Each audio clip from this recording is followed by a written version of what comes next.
प्रधान जी, आचार्य जी सदियों से हम लोगों को सिखाते आए हैं, अपने अपने पूर्वजों को सिखाए हैं।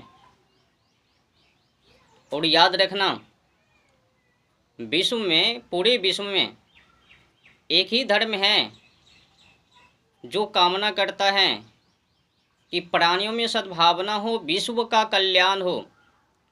और ऐसा कहने वाले पूरे विश्व में एक ही धर्म है, वो है सनातन धर्म, जो समस्त विश्व के नागरिक और उनमें सद्भावना और विश्व का कल्याण ऐसा कामना करते हैं, विचार रखते हैं, सोच रखते हैं। और दुर्भाग्य है आज के समय में कुछ तथाकथित सत्ता में आते ही जो धर्म हमें सिखाते हैं, प्राणियों में सद्भावना हो, विश्व का कल्याण हो, हमारे आचार्य जी, प्रधान जी ऐसा सिखाते हैं। और अच्छे इंसान बनने के लिए कहते हैं, उपदेश देते हैं, लेकिन उसी धर्म को, जो धर्म हमें मानवता का पाठ सिखाते हैं, लोगों से कैसे व्यवहार करना है, बातचीत करना है, वार्तालाप करना है, बेसहाय लोग को कैसे आगे बढ़ाना है, भटके हुए मानव को कैसे सही मार्ग पर लाना है। दुर्भाग्य है जो हमें इन चीज़ों के बारे में अवगत करावे, जो धर्म हमें विश्व का कल्याण के बारे में पढ़ावे, उसी धर्म को मिटाने के लिए हमारे ही देश के कुछ तथाकथित तैयार हैं। कई ऐसा नेता हैं जो खुलेआम सनातन धर्म के बारे में उल्टा पुल्टा बकता रहता है, बयान देता रहता है।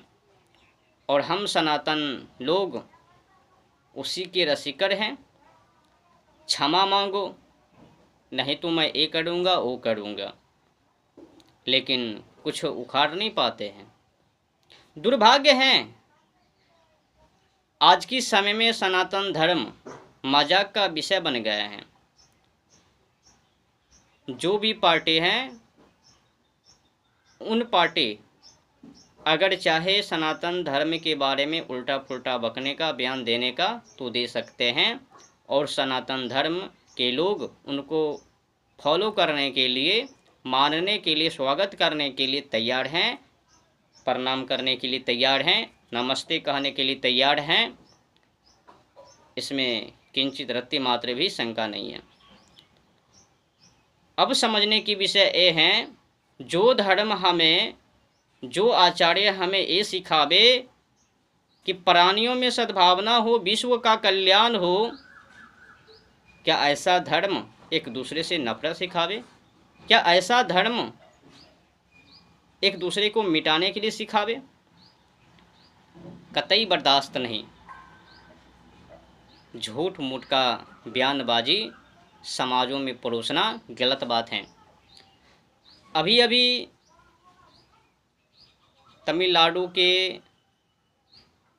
उदयनिधि स्टालिन जी, दुर्भाग्य हैं, ये व्यक्ति 2023-24 में एक बार कहा था, अमर्यादित बयानबाजी दिया 2023-24 के आसपास में। एक बार इन्हें कहा कि सनातन धर्म कोरोना है, मलेरिया है, डेंगू है, इनकी जैसा फैलता है, इसे समाप्त कर देना चाहिए, जड़ से समाप्त कर देना चाहिए। तो उस समय में अफरा तफरी मचा, फिर शांत हो लिया। एक बार फिर से 2026 में जो ही थलापति विजय जी सत्ता में आए, और तो ही विधानसभा में उदयनिधि स्टालिन जी ने उन्हीं के सम्मुख, उन्हीं के आंखों के सामने, थलापति विजय जी के आंखों के सामने भाई साहब उनको समझा रहे हैं, आप सत्ता में आए हो तो एक काम करना है। तो विधानसभा में उदयनिधि स्टालिन जी कह रहे हैं कि सनातन एक दूसरे से अलग करवाते हैं, इसीलिए इसे समाप्त कर देना चाहिए। तो थलापति विजय जी ऐसे प्रणाम करता है। ये प्रणाम करने का मूल उद्देश्य क्या है? शायद किसी किसी को ये सब इशारे समझ में आवे। हाँ, वही समझ पावे जो राजनीति, कूटनीति, कूटनीति, रणनीति, भेदनीति को समझ में गहराई से। बाकी बात सबकी बस की बात नहीं है, और हम लोग टूट भी रहे हैं। दुर्भाग्य है, हम लोग टूट भी रहे हैं। हमने कई बार सनातन धर्म के लोगों से कहा कि हमारे देश में जितने भी हिंदुओं का मंदिर हैं जो सरकार के अधीन है, नियंत्रण में है, उसे छुड़ाओ, शंकराचार्य जी के अधीन कर दो। लेकिन ना जाने सनातन धर्म के लोग कहाँ पे सोए हैं, जागने के लिए चाहते हैं या नहीं। हमने ये भी कहा जितने भी सनातन धर्म के जो मंदिर हैं जो सरकार के नियंत्रण में हैं, जो उसको कभी कभी तोड़ तोड़ के सरकारी अस्पताल या विद्यालय, स्कूल खोलने का काम सरकार करती है, तो वो सब ना करवावे। और उस जगह पर जो हिंदू का मंदिर है, उस जगह पर अगर जगह बची कुची हैं तो गुरुकुल को खुलवाओ, वहाँ पर गौशाला को खुलवाओ, वहाँ पर धार्मिक तीर्थ यात्रा को खुलवाओ, जिससे कि और सनातन धर्म मजबूत हो। लेकिन इन शब्दों को भी हमारे लोगों ने मन से निकाल दिया, और जो भी पार्टी सत्ता में आती हैं तरह तरह की कहानी चुटकुला बना कर के समाज के बीच पेश कर देती है।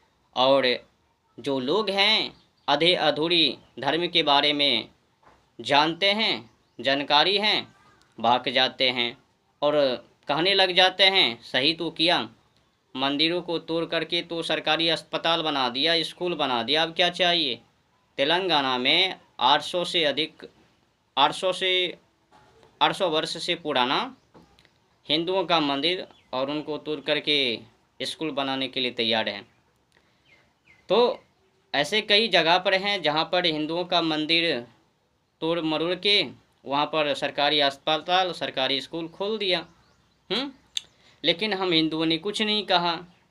वो सब तो अलग विषय हैं, लेकिन मैं हिंदू से कहना चाहता हूँ, कम से कम जो 4 लाख से अधिक, 9 से 10 लाख मंदिरों में 4 लाख से अधिक जो प्रसिद्ध मंदिर है, जो जहाँ पर सबसे अधिक चढ़ावा लोग चढ़ाते हैं, कम से कम वो मंदिर अपने अधीन कर लो। जब उदयनिधि स्टालिन जी या फिर जो भी पार्टी हिंदू के विरुद्ध आवाज़ उठाते हैं और मिटाने के लिए चाहते हैं, अगर उनको पता नहीं है कि हम किस पे पल रहे हैं, बढ़ रहे हैं और यह देश किससे मजबूत हैं, तो शायद एक बार हिंदू मंदिर को छोड़ दे, अपने नियंत्रण से हटा दे, फिर देखना इस देश की क्या दशा दिशा है।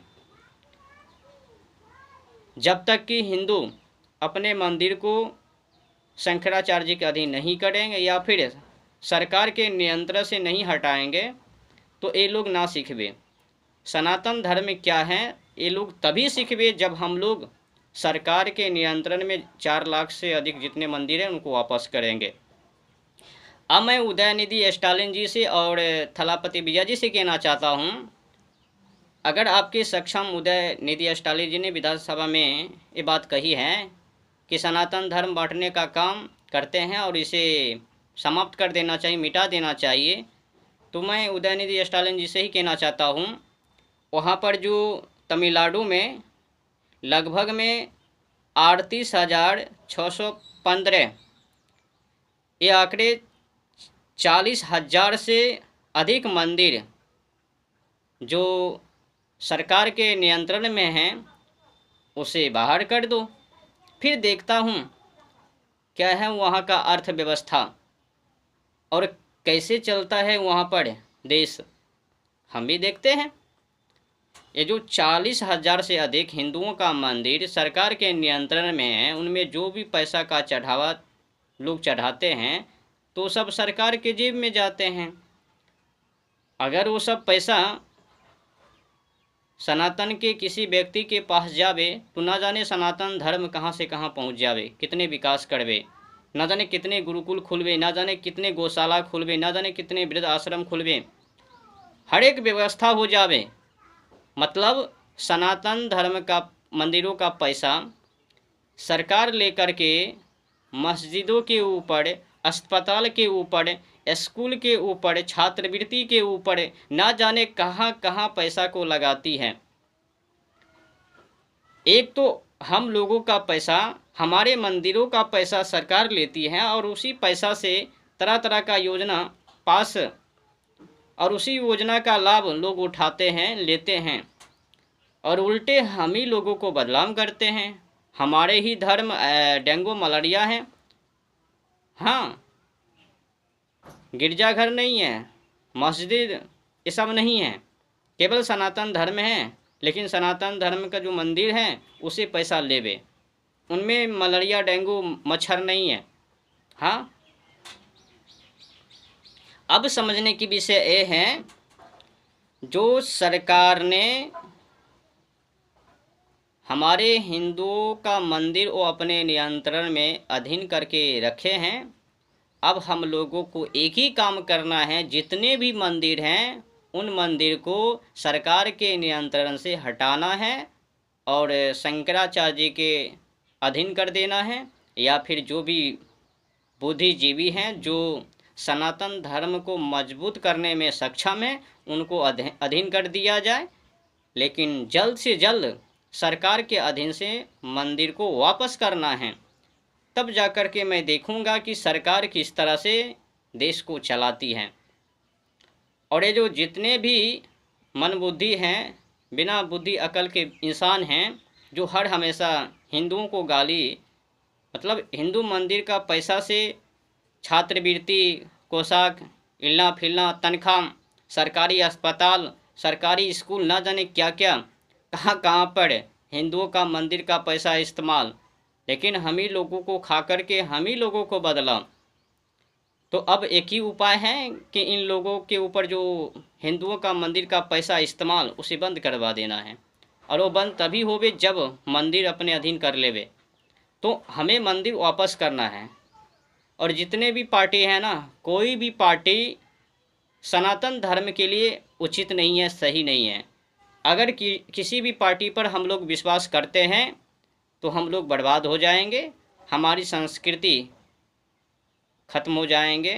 और साथ साथ में जो भी मंदिर हैं बची कुची, जो भी सरकार के नियंत्रण से बाहर है, उनको भी सरकार अपने अधीन कर लेवे। तो हम चाहते हैं, अभी तो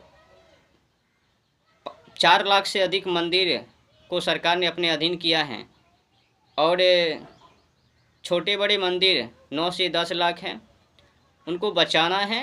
और 4 लाख जो सरकार के अधीन है उनको भी उनसे छुड़ाना है और सनातन धर्म को मजबूत करना है। जितने भी स्कूल हैं इस देश में और सनातन धर्म के मंदिर के पैसे से पल रहे हैं, हाँ, ये सब अपने अधीन कर लेना है और उस जगहों पर